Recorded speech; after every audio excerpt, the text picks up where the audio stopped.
पागलों की महफिल में स्वागत है। क्योंकि पहली बार इस तरह के माहौल में आते हैं, उन्हें लगता है सारे पागल इधर इकट्ठे हो गए हैं, है ना। और जितने भी टेक्निकल अचीवर रॉयल्टी अचीवरों ने शानदार मैसेज दिया और आज की जिन्होंने मीटिंग की तैयारी की है, एक बार दोनों हाथ ऊपर करके उनके लिए ताली जोरदार वाली बजा लीजिए। बहुत बहुत धन्यवाद, थैंक यू। और बहुत सारे लोग आज पहली बार इस तरह के प्रोग्राम में आए होंगे। सर पहली बार हमारे मेहमान कितने हैं जो आरसीएम परिवार में पहली बार आए हैं? आज पहली बार जो आते हैं वो हमारे मेहमान हैं। मेहमानों का स्वागत हम एक बार दोनों हाथ ऊपर करते हैं। बहुत बहुत धन्यवाद सर। अगले 50-60 मिनट में आपसे बातचीत करने वाला हूँ, उसमें मुझे आपका सहयोग चाहिए, मिलेगा सर? नहीं, यस और नो जब भी बोलना है हाथ ऊपर करके बोलना है। अच्छा, कितने लोगों के पास खुद का हाथ है? खुद का एक बार यस बोल के बताएंगे। जोर से बोलना, इधर नाभि पे झटका लगना चाहिए। सुनिए पहले कैसे बोलना है, यस, झटका लगना चाहिए। क्यों? इससे क्या होगा, हम जब बैठ के किसी प्रोग्राम को सुन रहे हैं ना, तो हमारे अंदर एक्साइटमेंट आता है, जोश आता है, जुनून आता है। वे तभी आता है जब हम खड़े होते हैं। बैठ के सुनते हैं तो आलस आता है, आलस से सारी चीजें अंदर नहीं जा पाती। तो जब भी मौका मिले यस बोलना है। कैसे बोलेंगे सर? यस बोलेंगे, पहला काम। दूसरा काम, अगले 40-50 मिनट में आपसे बातचीत करूंगा। आपको जब भी कोई चीज बढ़िया लगे ताली वाली बजा सकते हैं। इधर बिल तो नहीं आता ताली बजाने से? ताली बजानी क्यों है थोड़ा सा बताना चाहूंगा। जब हम दोनों हाथ मिलाते हैं सहयोग की भावना बढ़ती है। यस, हिंदुस्तान में संस्कारों को परिभाषित करता है किसी का सम्मान करना। साइंटिफिक रीजन क्या है? इधर पॉइंट लगे होते हैं, ये पॉइंट जब दबेंगे तो हमारी बॉडी में ब्लड की रफ्तार तेज हो जाती है, और जैसे ही ब्लड तेजी से घूमता है हमारा ये दिमाग खुल जाता है, सीखने के लिए तैयार हो जाता है। और जीवन का एक नियम है, you will learn more than you will earn more. जितना ज्यादा सीखेंगे उतना ज्यादा हम आगे की तरफ जाएंगे। सुनिए, आज की जो ताली आप बजाएंगे ना, वो आप मेरे लिए नहीं बजाएंगे या किसी और के लिए नहीं बजाएंगे। आज आप जो ताली बजाएंगे वो आप अपने बच्चे के भविष्य के लिए ताली बजाएंगे। जिसकी ताली कमजोर बजेगी उसके बच्चे के भविष्य में चवन्नी और अठन्नी जाएगी, और जिसकी ताली दमदार बजेगी उसके बच्चे के भविष्य में करोड़ों रुपए की इनकम जाएगी। डिसीजन आपका है कि आपको बच्चे के भविष्य में कितने पैसे भेजने हैं, आपकी ताली उसको निर्धारित करेगी। नंबर टू, बड़े बड़े वैज्ञानिक लोग ऐसा बोलते हैं कि दिन में कम से कम 108 ताली अपने को बजानी चाहिए। जो एक दिन में 108 ताली बजा लेता है, कहते हैं उसके परिवार में कभी 108 वाली एम्बुलेंस नहीं आती है। और ताली का एक नियम है, ये हमेशा संगठन में बजाई जाती है। आज की बात आपको अगर कल समझ में आए और अकेले बैठ के ताली जोर जोर से बजाने लग जाओगे तो पत्नी को शंका हो जाएगी, बच्चों को बोलेगी पता करो, जल्दी से डॉक्टर को बुलाओ, तुम्हारे पापा के तार हिलने लगते हैं। तो मेरे को नहीं पता आप करोड़पति बनेंगे कि नहीं बनेंगे, पर आज 108 ताली बजा के आज का ताली का कोटा अपने को पूरा कर लेना चाहिए। हाँ या ना साहब? तो एक बार जोरदार तालियों से आज के प्रोग्राम की स्टार्टिंग करेंगे।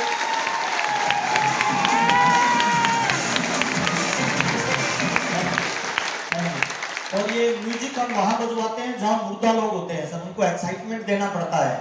इस हॉल में से कितने लोग हैं जो जिंदा है सर? जिंदा आदमी का कैसे पता चलेगा कि वो जिंदा है? वो हरकत करता है, और जिस व्यापार की हम बात कर रहे हैं ये व्यापार ही एक्चुअली में जिंदा लोगों का व्यापार है। Yes sir? तो आज आपको मजा आने वाला है। अगले 50 से 60 मिनट में आपसे बातचीत करने वाला हूँ, और मेरा वादा है सारे दिल दिमाग जिगरे कलेजे को खोल के इस प्रोग्राम को ध्यान से सुन, और अगले 2 से 5 साल भरोसा करके इस पे भरोसा करके काम कर लेना। दोस्त मेरा वादा है जिंदगी में आपके बच्चे को पैसे के लिए काम नहीं करना पड़ेगा, बल्कि पैसा अगर आपके लिए काम करे तो मजा आ जाए कि नहीं आ जाए सर? अच्छा, कितने लोगों को इसमें इंटरेस्ट है? अच्छा, जिसने हाथ खड़ा नहीं किया उसका इंटरेस्ट नहीं है? इंटरेस्ट तो है, हाथ खड़ा इसीलिए नहीं कर रहे कि पड़ोसी देख लेगा, घर पे जाके मैडम को बता देगा कि तुम्हारे वाला भी कमाना चाहता है ना सर? एक्चुअल में आरसीएम बिजनेस क्या है? एक फ्यूचर का व्यापार है, भविष्य का बिजनेस है। और भविष्य के बिजनेस में वो लोग कामयाब होते हैं। इस दुनिया में 3 तरह के लोग होते हैं सर। एक होता है अमीर आदमी, एक होता है मिडिल क्लास, और एक होता है गरीब आदमी। अमीर पता है कौन बनता है? अमीर वो व्यक्ति बनता है जो वक्त बदलने से पहले अपने आप को बदल लेता है। मिडिलमैन वो बनता है जो वक्त बदलने के साथ अपने आप को बदलता है, और गरीब वो रह जाता है जो वक्त बदलने के बाद अपने आप को बदलता है। एक एग्जांपल देना चाहता हूँ, इधर एक पानी की बोतल पड़ी है सर। सबसे पहले कौन सी कंपनी की पानी की बोतल आई थी सर? बिसलरी। कितने लोग ये बात मानते हैं कि बिसलरी ने वक्त बदलने से पहले अपने आप को बदल लिया, इसलिए पानी बेच के करोड़पति बन गए सर? अच्छा, आज अगर कोई पानी की फैक्ट्री लगाएगा उतना पैसा, उतना नाम सम्मान, उतनी गुडविल बना पाएगा जो बिस्लेरी ने बनाई है। सेम सिचुएशन इधर है सर। जिंदगी में बदलाव जब होता है ना, अपने को तुरंत उस पर एक्शन लेना चाहिए और तुरंत 100% इन्वॉल्व होकर उसको यूज करेंगे तो हम जिंदगी में कुछ भी कर सकते हैं। और आरसीएम बिजनेस एक्चुअल में क्या है, अगर आपका जिंदगी में कोई ड्रीम है, आपके माँ बाप का कोई ड्रीम है, आपकी पत्नी या बच्चे का कोई ड्रीम है, आप फाइनेंशियल फ्रीडम होना चाहते हैं, आप टाइम फ्रीडम पे जाना चाहते हैं, आप मनी फ्रीडम पे जाना चाहते हैं, आप चाहते हैं कि मैं 10 साल काम करूं, उसके बाद मैं पूरे वर्ल्ड का भ्रमण करूं, मुझे पैसे के रूप में काम नहीं करना पड़े। कितने लोगों का ये ड्रीम है जिंदगी में कि वो टाइम फ्रीडम पे जाए, मनी फ्रीडम। ये उन लोगों का धंधा है सर, ये उन लोगों का बिजनेस नहीं है जो अपने माँ बाप के पैसे पे ऐश करना चाहते हैं, बल्कि ये उन लोगों का धंधा है जो अपने पैसे पे अपने माँ बाप को ऐश करवाना चाहते हैं। हेलो, तो आज हम चर्चा करेंगे सर। आप नौकरी वाले हो सकते हैं, आप व्यापारी हो सकते हैं, खेती हो सकते हैं, दुकानदार करने वाले हो सकते हैं, स्टूडेंट हो सकते हैं, लेकिन अगर आपका कोई ड्रीम है तो आरसीएम बिजनेस उस ड्रीम को पूरा कर सकता है। इस पे आज अपने बातचीत करने वाले हैं। थोड़ा सा आपका पीछे चाहिए। आज की इस मीटिंग में से कितने लोग हैं जो नौकरी वाले हैं सर, गवर्नमेंट या प्राइवेट नौकरी करने वाले व्यक्ति हमारे बीच में होंगे? अच्छा, बहुत सारे ऐसे लोग होंगे जो व्यापार करते होंगे सर, अपना छोटा मोटा व्यापार कर रहे हैं। अच्छा, ऐसे व्यक्ति भी होंगे जिनका अपना खेती बाड़ी का काम है, किसान है सर, खेती बाड़ी से। अच्छा, ऐसे लोग भी होंगे जो स्टूडेंट है, पढ़ाई कर रहे हैं, एजुकेशन ले रहे हैं, अपने करियर बनाने की दिशा में काम कर रहे हैं। अच्छा, ऐसे लोग भी होंगे जो कुछ नहीं करते, बापू रेस्टोरेंट में खाना खा रहे हैं। आज हमारे बीच में महिलाएं कितनी, आज की मीटिंग में हमारे बीच में महिलाएं, दीदी लोग, बहुत बढ़िया। हाँ, जेंट्स भी हाथ खड़े कर सकते हो। हिंदुस्तान आजाद है, कोई नहीं रोकने वाला आपको सर, है ना। इसका मतलब आज की मीटिंग में सब तरह के लोग हैं। इसका मतलब जिस व्यापार की हम बात कर रहे हैं ना, इसको दुनिया का हर व्यक्ति कर सकता है। ताली बजा लीजिए, ये आपके काम की आवश्यकता है। और मैं थोड़ा मेरा परिचय देना चाहूंगा सर। मैं राजस्थान से बिलोंग करता हूँ। आरसीएम बिजनेस से पहले मैं किसान परिवार से बिलोंग करता हूँ। मेरे पापा एक किसान है, पुराने जमाने की 8 क्लास पढ़ी लिखी है। मेरी मम्मी बिल्कुल अनपढ़ है। मेरे परिवार में 4 बहनें और 3 भाई, मैं 7 भाई बहन के परिवार से बिलोंग करता हूँ। मैं बीकॉम तक पढ़ा लिखा हूँ, हर क्लास में मेरी फर्स्ट डिवीजन है। कितने लोगों का था? आप ही कह रहे हो ना था। अच्छा, है कितने लोगों का है कि मैं अमीर बनूंगा? बहुत बढ़िया, बहुत बढ़िया। झूठ अच्छा बोलते हैं आगरा में भी। जब हम ये बोलते हैं ना कि मैं एक दिन अमीर बनूंगा, तो अंदर से एक आवाज आती है, झूठ बोल रहा है। आज जो भी हम काम कर रहे हैं, खेती बाड़ी, नौकरी, दुकानदारी, व्यापार, क्या लगता है उस काम को करने से हम जिंदगी में अमीर बन सकते हैं? नहीं बन सकते सर। दुनिया में 95% धंधे ऐसे हैं जिनमें अमीर बनाने की योग्यता ही नहीं है सर, बना ही नहीं सकता सर। क्या साइकिल को हवा में उड़ाया जा सकता है? क्यों नहीं उड़ाया जा सकता? इसमें सिस्टम ही नहीं है उड़ने का। कैसे उड़ेगी सर, बताओ ना। तो 95% धंधे ऐसे हैं सर जो आपको अमीर बना ही नहीं सकते हैं सर। आज अपनी चर्चा करने वाले हैं सर, 5% लोग कौन से काम को करते हैं, उसको हम कैसे कर सकते हैं, बिना पैसे लगाए कैसे किया जा सकता है। जो हमारी आज योग्यता है, शैक्षणिक योग्यता है, शारीरिक योग्यता है, उसी योग्यता से कैसे टॉप पे जा सकते हैं, आज अपने इस पे बातचीत करने वाले हैं सर। थोड़ा मेरा परिचय दे दूं। किसान परिवार से बिलोंग करते हुए बीकॉम तक मैंने पढ़ाई लिखाई की है। कॉलेज पास करने के बाद जब मैं आगे पढ़ने के लिए प्रयास कर रहा था तो मेरे पापा मेरे पास आके कंधे पे हाथ रख के बोले, मैं तुम्हें और नहीं पढ़ा पाऊंगा। मैंने पूछा, पापा ऐसा क्यों? तो उन्होंने डायरी दिखाई। उन्होंने कहा, बेटा तेरी 4 सिस्टर है, इसकी शादी वादी किया तो हिसाब किताब माइनस में चला गया। अपने परिवार पे 7-1 लाख रुपए का कर्जा है और मैं किसान हूँ। मेरे पास जो जमीन है, अगर उसको बेच देंगे तो हो सकता है ये कर्जा उतर जाए। और माँ होती है किसान के लिए जमीन, तो मैं इसको नहीं बेचना चाहता। या हमारे पास थोड़ा बहुत गोल्ड है, मुझे क्या करना चाहिए? अपने परिवार में सबसे ज्यादा तू पढ़ा लिखा है, बताओ क्या करना चाहिए? मैंने कहा, पापा जमीन तो नहीं बेचेंगे, मैं आगे की पढ़ाई नहीं करूंगा, पहले कोई नौकरी की तलाश करता हूँ। मेरी डिग्री को लेकर मार्केट में गया और राजस्थान में श्री गंगानगर डिस्ट्रिक्ट में रायसेनगर तहसील में एक जनरल स्टोर का व्यापारी था। जनरल स्टोर समझते हैं? एक ही दुकान पे घर का सारा सामान मिलता है। मेरे पापा के वो दोस्त थे, उनके पास में गया। मैंने कहा, मेरा बीकॉम किया हुआ है, मुझे अकाउंट का हिसाब किताब आता है, क्या मुझे नौकरी मिल सकती है? पापा ने मुझे भेजा है। तो उन्होंने कहा, हमें एक आदमी की आवश्यकता है, तुम आ जाओ, सुबह 7 बजे आना है, शाम को 7 बजे जो ग्राहक आएंगे उनको दुकान का सामान बेचना है, महीने वाले दिन तुम्हें अकाउंट का हिसाब किताब करना है, ये कर लोगे? मैंने कहा, ये तो मैं कर लूंगा। फिर मैंने धीरे से पूछा, मुझे सैलरी कितनी मिलेगी अंकल? तो उस दुकान वाले अंकल ने कहा, मैं तुम्हें महीने के 2000 रुपए दूंगा। कितना सर? 2000। और सपना था जिंदगी में अमीर बनने का सर, और मार्केट में वैल्यू कितनी थी सर? 2000। तो मैंने बड़ी कोशिश करके, हिम्मत करके अंकल से पूछा, अंकल आप कितने पढ़े लिखे हो? तो दुकान वाले अंकल ने कहा, मैं 10 क्लास पढ़ा लिखा हूँ। और मैं 16 क्लास पढ़ा लिखा था। पहली बार जिंदगी में पता चला किताब का जीवन अलग होता है, व्यवहारिक जीवन अलग होता है। एक 10 क्लास पढ़ा लिखा, 16 क्लास पढ़े लिखे को नौकरी दे 2000 की, अजीब लगेगा या नहीं लगेगा सर? मैं वो नौकरी नहीं करना चाहता था सर। इसीलिए मैं इधर उधर काम की तलाश करने लग गया। मेरे दूर के रिलेशन में मेरे एक जीजा जी लगते हैं, जीजा जी समझते हैं इधर? यस। मामा की लड़की की उससे शादी हुई है, उनका एक कंप्यूटर सेंटर था, उन्हें एक आदमी की आवश्यकता थी, मेरे को घर वालों ने उनके पास भेज दिया। उनके पास जैसे गया तो उन्होंने एक चाबी का छल्ला दिया, कहते ये कंप्यूटर सेंटर है, इसको सुबह 7 बजे खोलना है, इसमें झाड़ू लगानी है, पूरे दिन बच्चों को पढ़ाना है, शाम को 7 बजे इसको डाउन कर देना है, इसके ऊपर एक कमरा बना हुआ है, उसमें तुम रहने लग जाना। अब मन तो कर रहा था इनसे पूछूं मुझे सैलरी क्या मिलेगी, पर जीजा के साथ रिलेशन ऐसा होता है कि वो नाराज नहीं हो जाए। तो मैंने पूछा नहीं सर, काम करना स्टार्ट कर दिया। 12 घंटे रोज काम करना शुरू किया। 29 दिन तक मैंने रेगुलर काम किया और आखिरकार वो दिन आया जब मुझे पहली सैलरी मिली जिंदगी में, और पहली सैलरी थी 2500 रुपए।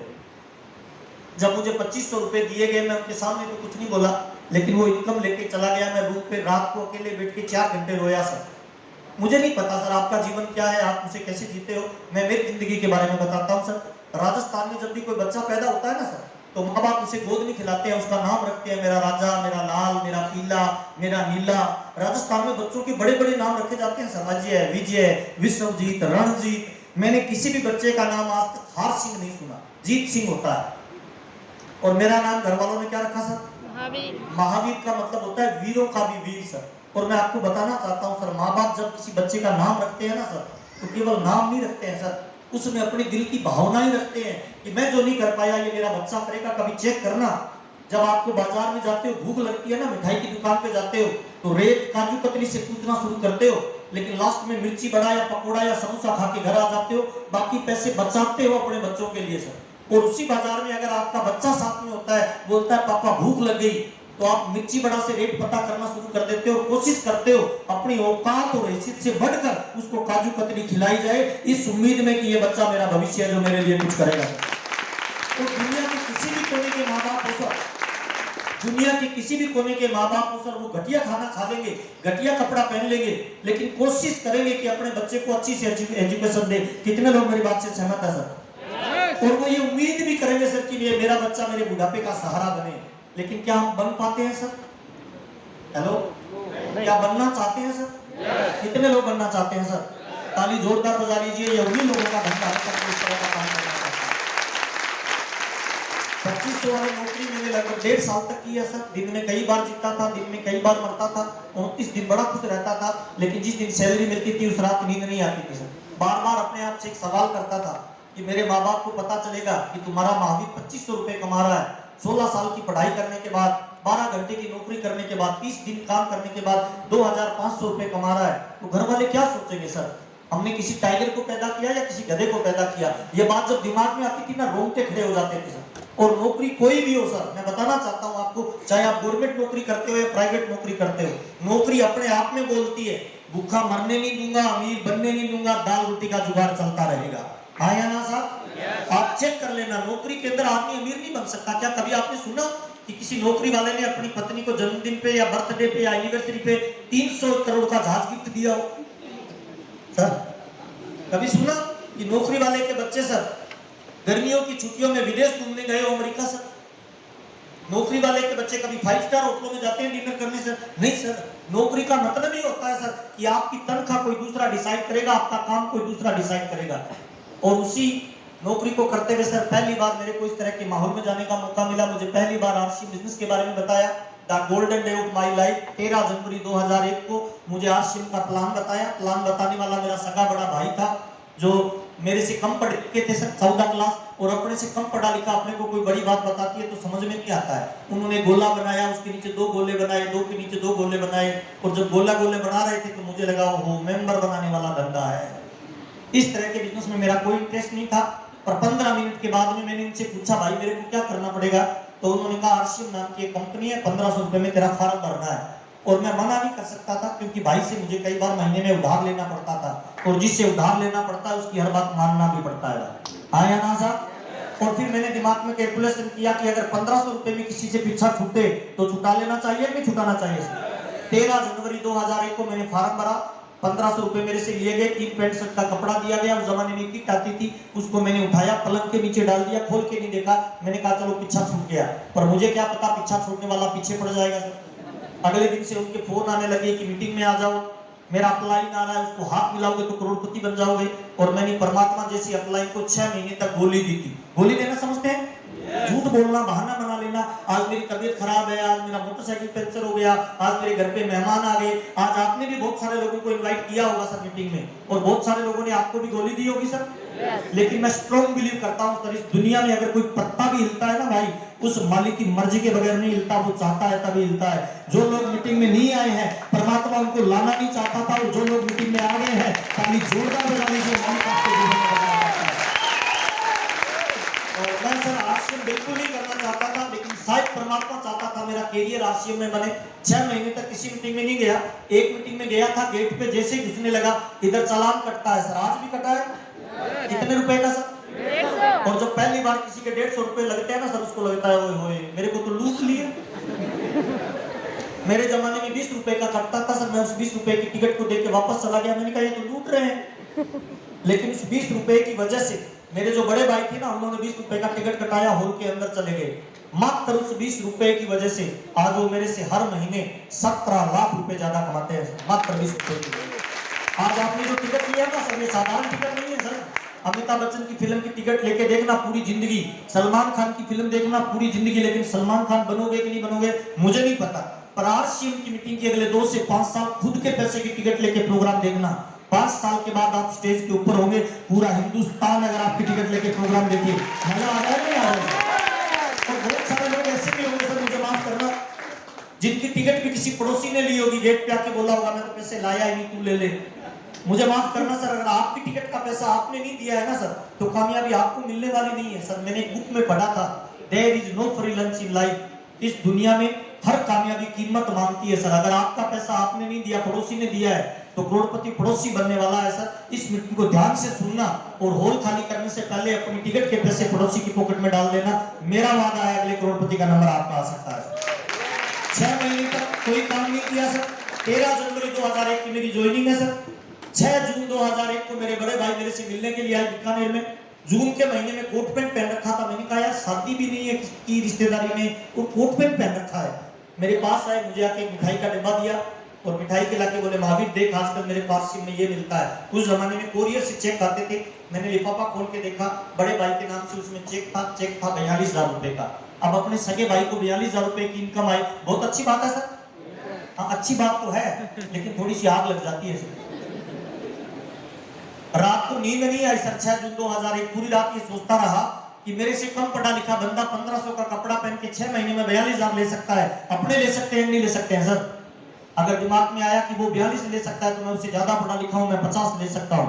7 तारीख को सुबह उठा, 7 जून को पेन लेके भाई के पास गया। मैंने कहा भाई ये बिजनेस कैसे होता है, ये इनकम कैसे आती है, मुझे बताओ।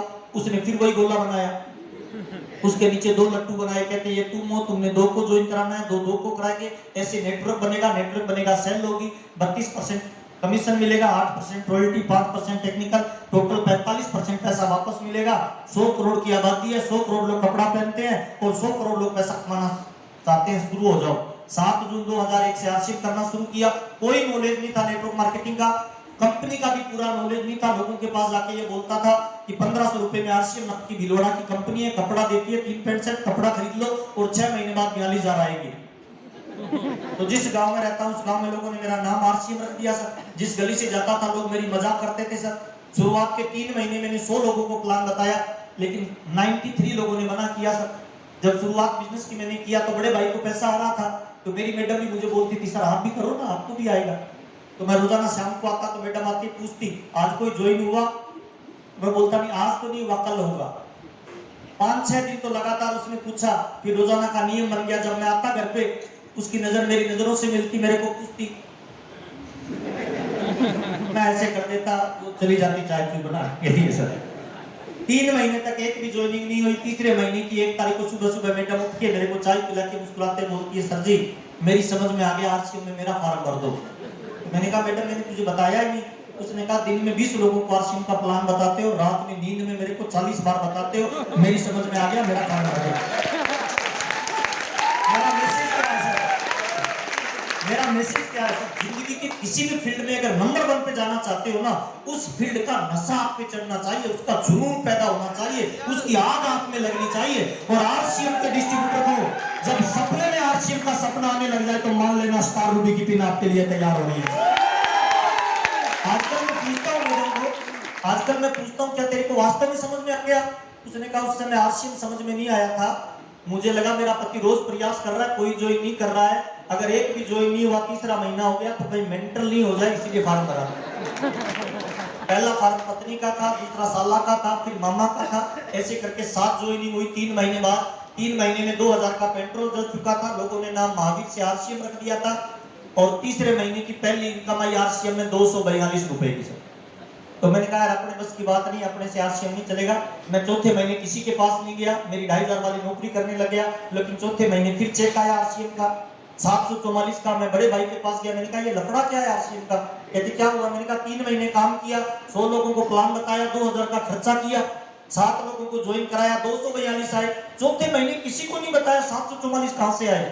तो बड़े भाई ने चेक किया कि तूने एक ही डंडे में सबको ज्वाइन करा दिया, तेरे को नॉलेज नहीं था, तेरे को 242 आया पर तेरे नीचे किसी को 500 गया। मैंने कहा वो तो ठीक है, ये 744 कहां से आया? तो उन्होंने पता किया तो बाद में पता चला मैंने जिसको ज्वाइन कराया था वो बीकानेर के अंदर जय नारायण व्यास कॉलोनी के अंदर पुलिस थाना था, उसका सीआई था। सीआई होते हैं इधर सर्किल ऑफिसर, सीआई का फॉर्म भर दिया, उसको ज्वाइन करवाया था, उसको 512 का चेक आया। अब उसको जब चेक आया वो मुझे फोन कर रहा है और मैं उसका फोन उठा नहीं रहा डर के मारे कि पुलिस वाला है वो कहेगा ये तेरा कपड़ा ले जा 1500 वापस दे। चौथे महीने में उसके पास गया नहीं। अब वो क्या करे, कोई भी थाने में आए काम से वो बोले ये पहले 1500 का फॉर्म भर, बाद में बात करेंगे। चौथे महीने उसने 72 लोगों को ज्वाइन करवाया, उल्टी सीधी जगह ज्वाइनिंग लगाई, मेरा चेक 744 का आ गया। तो मैंने भाई से पूछा भाई एक बात बताओ, मेरी गलती से नीचे वाले को 500 गया तो मुझे 700 आया, अगर मेरी गलती से नीचे वाले को 50,000 चला जाए तो बड़े भाई ने कहा तुझे 70,000 आ जाएगा। उसी दिन आरसीएम समझ में आता है। ये तो बिजनेस है ना, ये अपने लिए करोगे तो कम इनकम आएगी, डाउनलाइन के लिए करोगे तो पैसे की बारिश करना स्टार्ट कर देता है सर। और इस बिजनेस में सर जोड़ने से इनकम नहीं आती है, बेचने से इनकम नहीं आती है सर। ये बिजनेस एक्चुअली में जोड़ने बेचने का नहीं है, बिल्ड बिजनेस बिल्डर। हमारा काम क्या है? Build business builder. हम अपने नीचे से लोगों का निर्माण करते हैं जो हमारे बिजनेस का निर्माण करते हैं। We build the people and people will build our future and our business। हमें लोगों का निर्माण करना है। चेक करिए आपके साथ काम करने वाले कितने लोगों को इनकम आ रही है, कितने लोग ड्रेस कोड में आ रहे हैं, कितने लोग इसको व्यापारी की तरह कर रहे हैं। रबड़ की बॉल को दीवार पे धीरे से मारो, वापस कैसे आएगी? और जोर से मारे तो जोर से। बस सिंपल फार्मूला है। आपकी टीम में अगर तेजी से इनकम आ रही है तो आपकी पिन भी चेंज होगी, पैसा भी आएगा, नाम सम्मान सब कुछ आरसीएम में मिलेगा सर। मेरे को 22 साल हो गए आरसीएम करते हुए, बहुत पैसा आरसीएम ने दिया, प्यार दिया, पैसा दिया, दौलत दी, शोहरत दी, घूमने फिरने का मौका दिया, इतना कुछ दिया कि पिछले 7 सालों से ना मैं एकदम लग्जरी लाइफ जी रहा हूँ सर। मैं ईमानदारी से बता रहा हूँ, कोई समझौते वाला नहीं है सर। घूमने जाता हूँ तो जाने की टिकट बनाते बच्चों के साथ, आते तब है जब बच्चे बोलते हैं पापा घर चलना है। ये फ्रीडम केवल आरसीएम बिजनेस आपको दे सकता है। 744 का चेक आपको मैं समझ गया कि भागने दौड़ने से कुछ नहीं होगा। जो लोग ज्वाइन कर रहे हैं उनको ट्रेंड करो, और मैं शाम को रोजाना 1 घंटे उनकी ट्रेनिंग करता। कपड़े कैसे पहनने हैं, प्लान कैसे बताना है, नौकरी वाले को कैसे बताना है, स्टूडेंट को कैसे बताना है, बेरोजगार को कैसे बताना है, कोई बड़ा अधिकारी के लिए उसको कैसे बताना है। धीरे धीरे लोग ट्रेंड होते गए और मेरी टीम धीरे धीरे बढ़ती गई सर। अगले महीने का चेक आया 1500 रुपए का, उसके अगले महीने का चेक आया 2000 का, फिर चेक आया 4000 का, फिर चेक आया 5000 का, और 8वें महीने में आरसीएम ने इनकम दिया 7209 रुपए। तब मैंने इसको फुल टाइम करना शुरू कर दिया। मेरा दूसरा मैसेज, कभी भी आरसीएम को आप जो धंधा आप कर रहे हो उसको छोड़ के नहीं करना है सर। आप जो इनकम का जरिया उसको चलने दो। कब तक? जब तक आरसीएम आपको उससे डबल इनकम ही देना शुरू कर दे, तब आपने डिसीजन लेना है कि मेरे को फुल टाइम आरसीएम करना है। मेरी 2500 की नौकरी थी, 7000 की इनकम आई, तब मैंने फुल टाइम करना शुरू किया। और जैसे ही फुल टाइम करना शुरू किया मैं एकदम प्रोफेशनल बन गया सर। एक डॉक्टर इसी वजह से अमीर बनता है कि प्रोफेशनली धंधा करता है। वकील इसीलिए अमीर बनता है कि प्रोफेशनली करता है। मैं टाई कोट पैंट पहनने लगे, मैं तो किसान का लड़का हूं सर। हमारे यहाँ तो शादी में एक बार कोट पैंट पहनाते थे, उसके बाद कभी पहनते ही नहीं थे। लेकिन आरसीएम में आने के बाद मैं रेगुलर इसकी ड्रेस कोड में रहने लग गया। मैं टीम का निर्माण करने लग गया। चेक का साइज बढ़ के हो गया 10,000, फिर अगले महीने की इनकम 11,000, फिर अगले महीने की इनकम 21,000, फिर 22,000, फिर 42,000, फिर 72,000, और जब 72,000 की इनकम आई, हमने गंगानगर में बड़ा प्रोग्राम किया जिसमें लगभग 12,000 लोग आए और डायरेक्ट मैं परल से सीधा रूबी चला गया। मेरी इनकम 2,10,000 हो गई और तब से लेके आज तक कभी इनकम डाउन गई नहीं है सर। आज पूरे हिंदुस्तान में बिजनेस है, प्यार मिलता है, लोगों का सम्मान मिलता है। स्विट्जरलैंड, सिंगापुर, दुबई मुझे घूमने का मौका मिला, 5 स्टार होटलों में जाने का मौका मिलता है। साइकिल से आरसीएम शुरू किया था, आज मेरा परिवार 14 गाड़ियां मेंटेन करता है। पिछले 1 महीने में आरसी बिजनेस से मेरी फैमिली में जो इनकम आई है मेरे नाम से, वो लगभग 8 लाख रुपए से ज्यादा 1 महीने का पे आउट है पिछले का। और टोटल इनकम आ चुकी है दोनों भाइयों की मिला के लगभग 45 करोड़ रुपए से ज्यादा आरसी बिजनेस मेरे परिवार में दे चुका है। ये आरसी बिजनेस है सर। क्या इस तरह के बिजनेस की अपने को चर्चा करनी चाहिए? कितने लोगों को लगता है करनी चाहिए सर? उसके लिए मैं चाहता हूं एक बार जोरदार वाली तालियां, सीटियां।